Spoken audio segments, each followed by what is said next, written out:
Olá, sejam bem-vindos ao JR Mundo. Esse é o nosso espaço para tratar de temas de relevância internacional. O programa de hoje vai falar sobre o país sede da Copa do Mundo, o Catar, que já foi colônia do Império Britânico, descobriu suas riquezas por meio da extração de petróleo, mas ainda acumula denúncias sérias em relação a violações de direitos humanos. Para falar sobre esse e outros assuntos, é que nós recebemos hoje o professor de Relações Internacionais da Unifesp, Rodrigo Medina Zani. Seja bem-vindo, professor. Muito obrigado, saudações a todas e todos. Espero poder contribuir minimamente com essas importantes reflexões. Vai contribuir muito, tenho certeza. E olha só, o JR Mundo está disponível todas quintas-feiras, a partir das 7h30 da noite, nas plataformas digitais da Record TV. Basta você entrar lá que você encontra um episódio novo e também os anteriores. Professor, é a primeira vez que uma Copa do Mundo é sediada num país do Oriente Médio. Um país extremamente rico, com um PIB altíssimo, com um nível de vida, para muitos, inquestionável.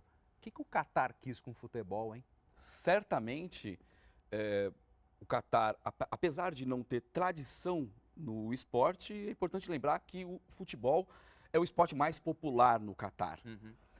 Mas trata-se, como você bem observou, da busca por algo além da sua grandeza econômica. Nós estamos falando, segundo a Forbes, de um dos países mais ricos do mundo. Segundo a ONU, trata-se do 41º país no Índice de Desenvolvimento Humano e o terceiro entre países árabes, não é? Uma riqueza bastante pujante, assentada em reservas petrolíferas e na maior reserva de gás natural do mundo, não é? Também algo para além da sua fortaleza militar. O Catar é uma importante aliança do Ocidente, cedia uma base aérea que é usada concomitantemente por Estados Unidos e Reino Unido, e a partir do Catar, essas potências ocidentais se projetam em direção ao Golfo Pérsico e como uma cabeça de ponte em direção a, por exemplo, Iraque, Afeganistão, onde essas potências engendraram, nas últimas décadas, campanhas militares de larga envergadura, não é?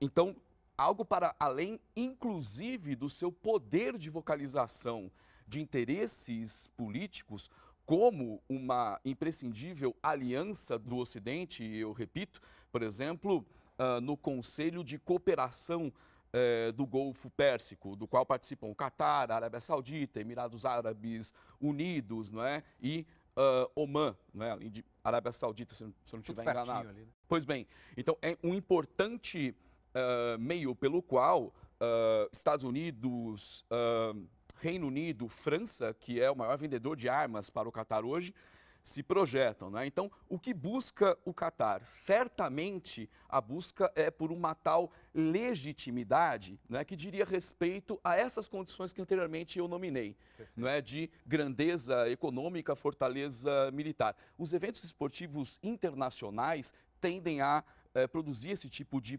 projeção, mesmo porque o Catar tenta se colar aos valores que estão apensos a esses eventos desportivos. Agora, professor, o mundo, de certa forma, nós ocidentais, ficamos um pouco chocados a partir do momento em que começaram a aparecer os fatos, na verdade, que para eles são absolutamente normais até certo ponto, em relação a pode isso, não pode aquilo, bebida alcoólica, nem pensar, enfim, as questões todas que envolveram. O mundo parece que começou a enxergar um pouco diferente o Catar. Pelo que eu sei dessa região, eu não conheço o Catar propriamente, mas já fui a Dubai algumas vezes a trabalho. E eu vejo várias semelhanças entre os dois países, a começar pelo sistema de governo, a ser governado por emires. Qual a diferença de um governo desse? Bom, em primeiro lugar, é importante trabalhar o conceito de emirado, que é um regime de governo típico das petromonarquias do Golfo.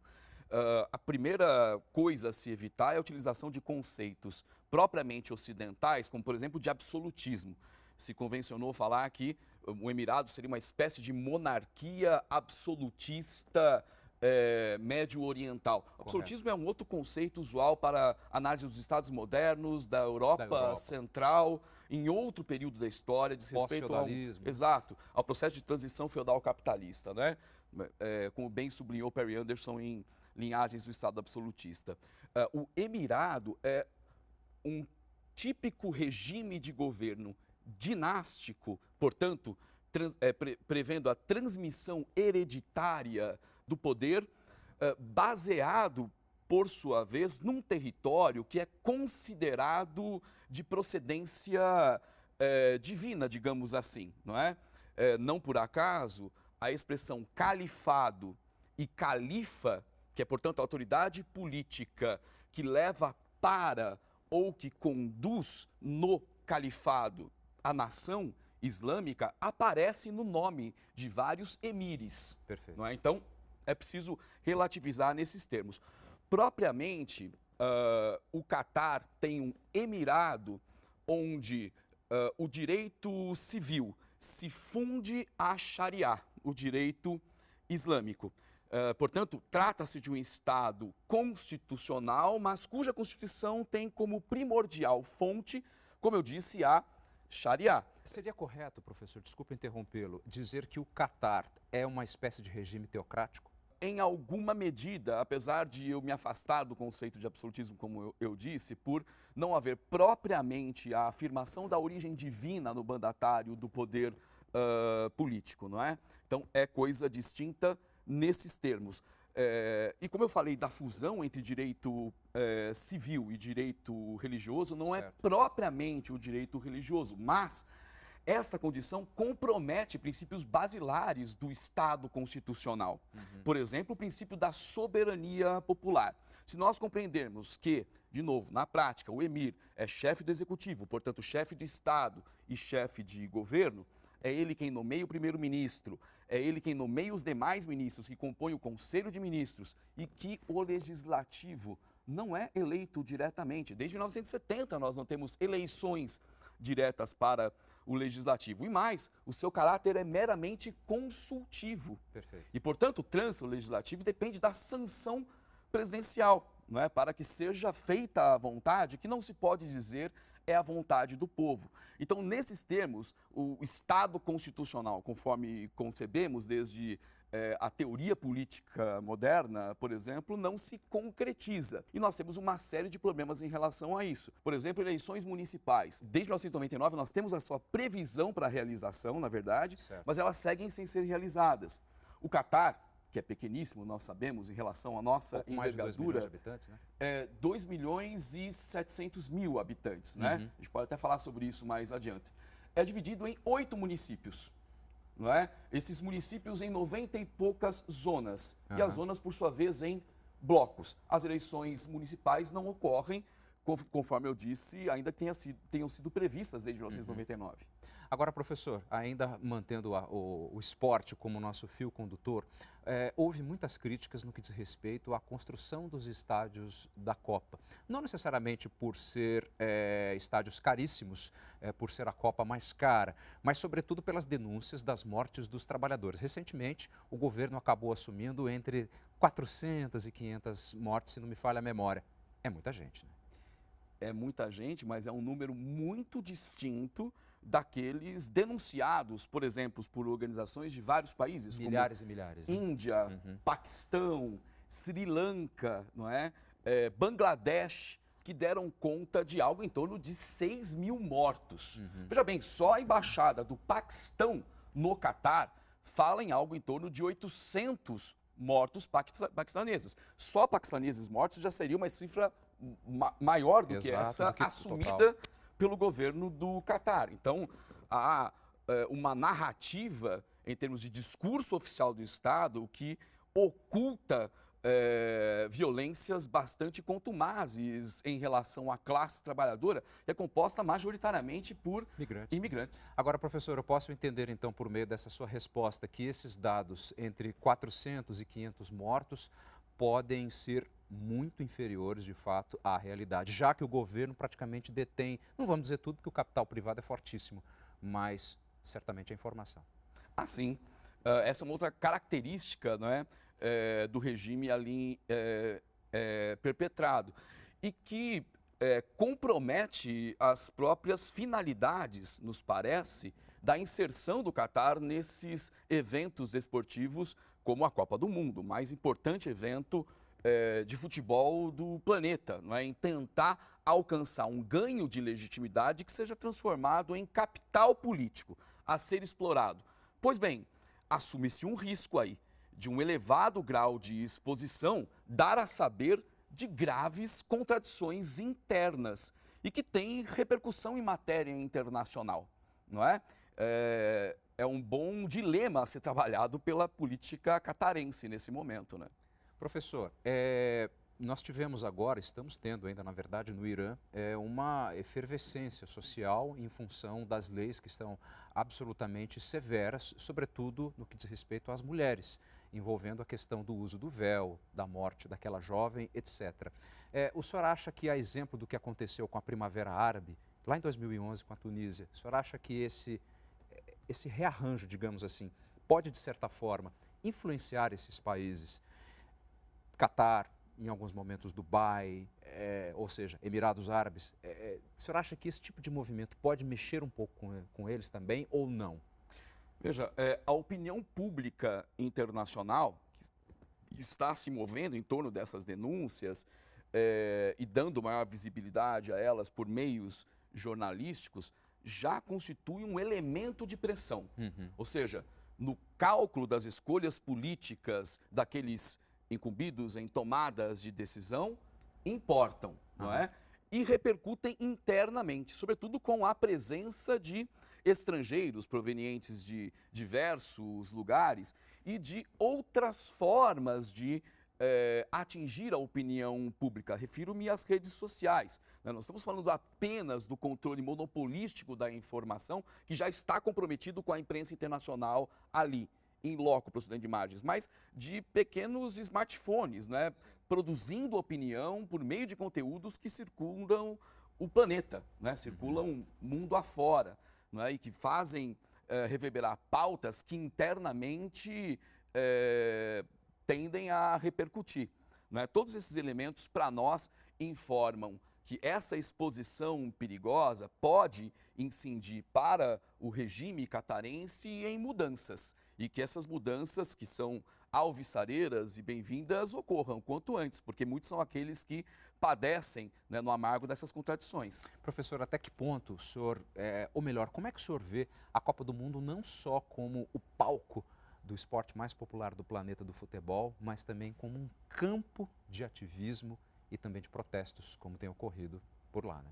Bom, se insere o fenômeno num vasto histórico de manifestações de segmentos subalternizados em diversas sociedades em eventos desportivos. Sobretudo porque eles encerram significados profundos para esses estratos de sociedade subalternizados. O da superação, não é? O do alcance, da superação de limites. Isso diz respeito, em termos simbólicos, às próprias restrições da vida social. O movimento negro encampou em Olimpíadas, por exemplo, contra o nazifascismo. Importantes manifestações de significado político absolutamente avassalador. Os Panteras. Não é? Os Panteras Negras, né, ainda hoje motivam, não é, manifestações. O que é constrangedor e nos deve levar à reflexão crítica é o silêncio da FIFA, não é?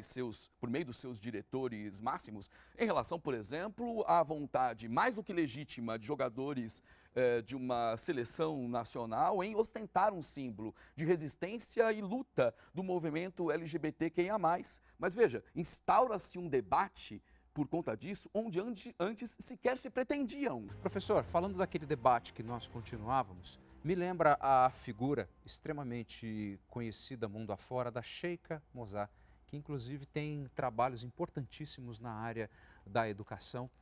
E eu acredito que deva, por muitas vezes, falar aquilo que muitas mulheres árabes não consigam. Como é que o senhor vê essa figura por lá, hein?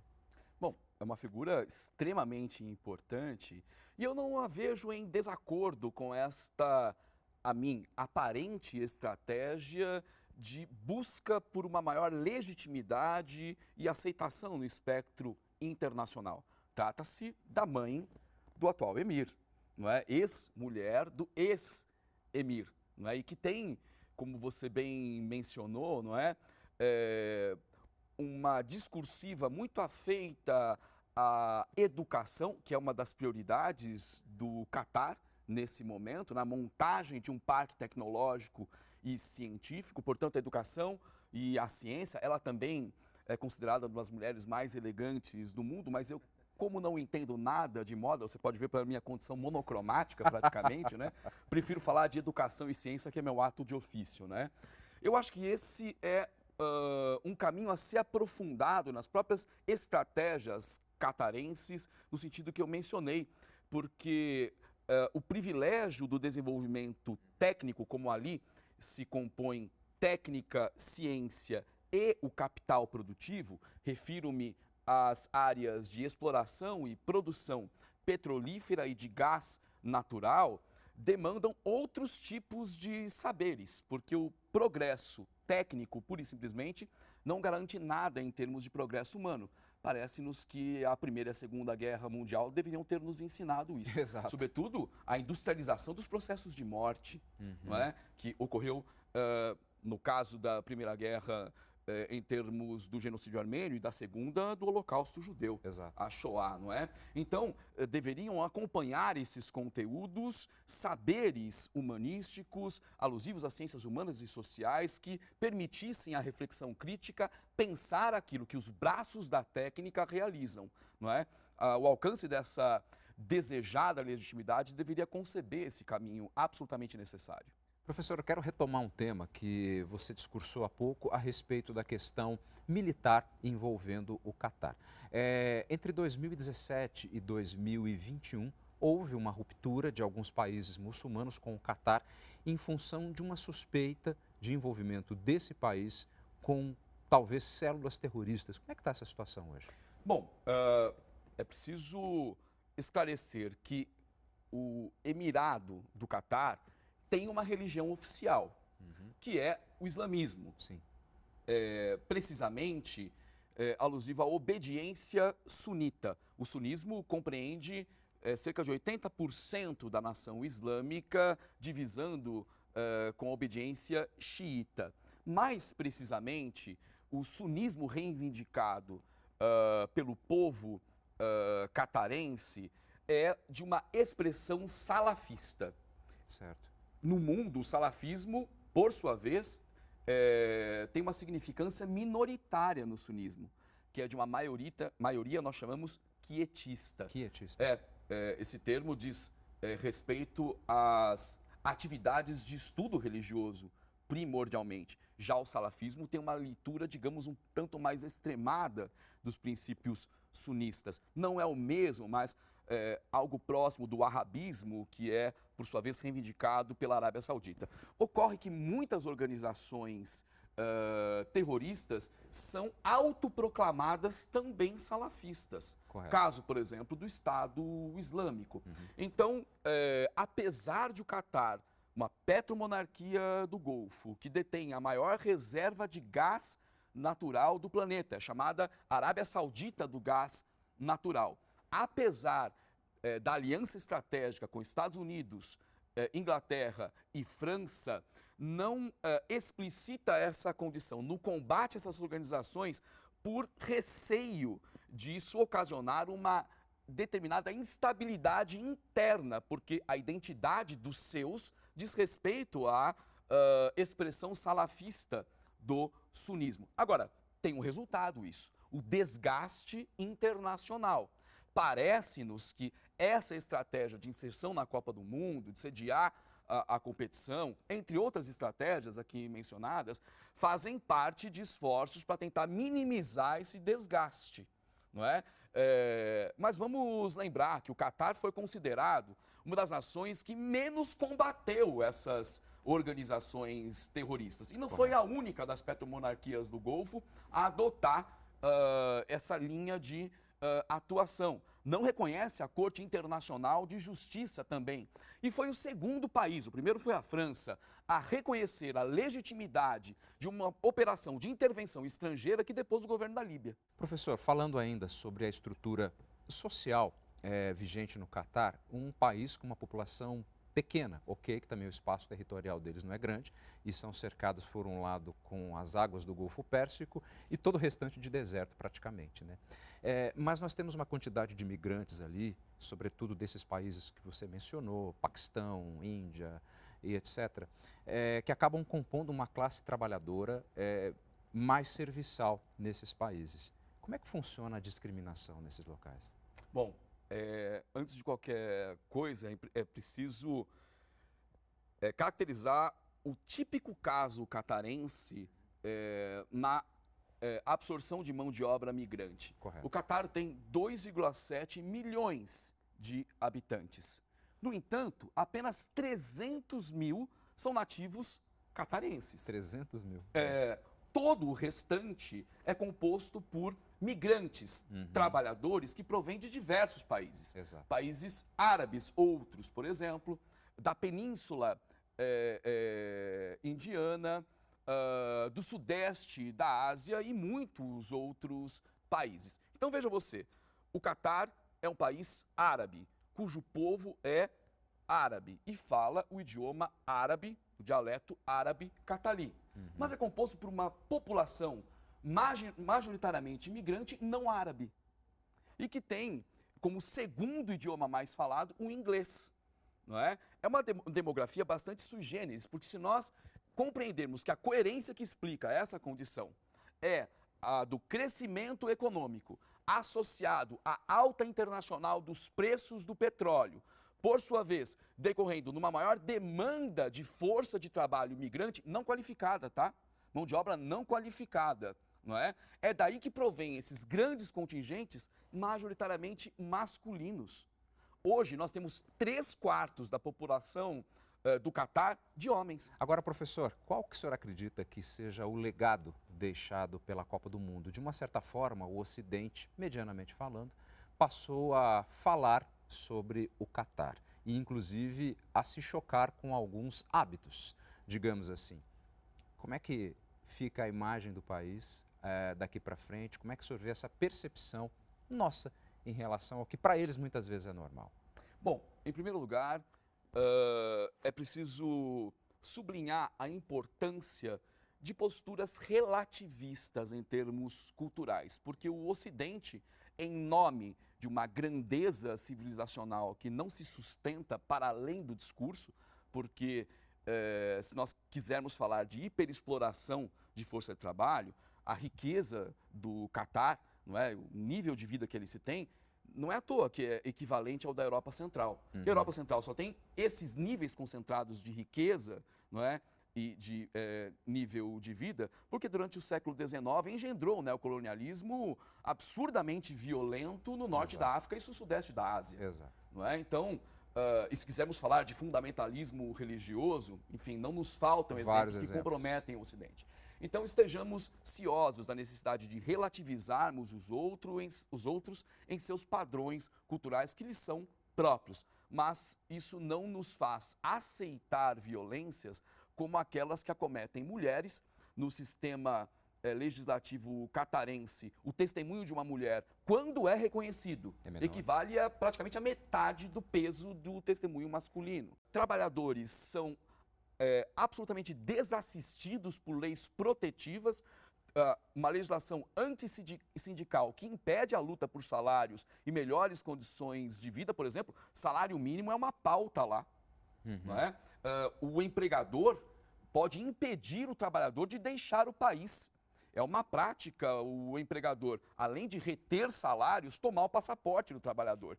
Então, esses problemas vindo à tona, graças à exposição alcançada pelo fato de o Catar sediar a Copa do Mundo, não é? Que sejam espaço, não só arena, mas ágora, para que esses problemas sejam discutidos, não é? Sobretudo aqueles que mais têm importância nesse contexto, não é? O povo catarense. Professor, eu tenho certeza que a partir de agora, não só eu, mas muitas pessoas que nos acompanham vão ter uma noção ainda melhor do gesto da seleção alemã, que tapou a boca inclusive por não poder protestar com Sim. todo o seu conhecimento sobre o país. Muitíssimo obrigado pelas suas informações. Eu que agradeço a oportunidade. Foi um prazer estar contigo, viu? Todo meu.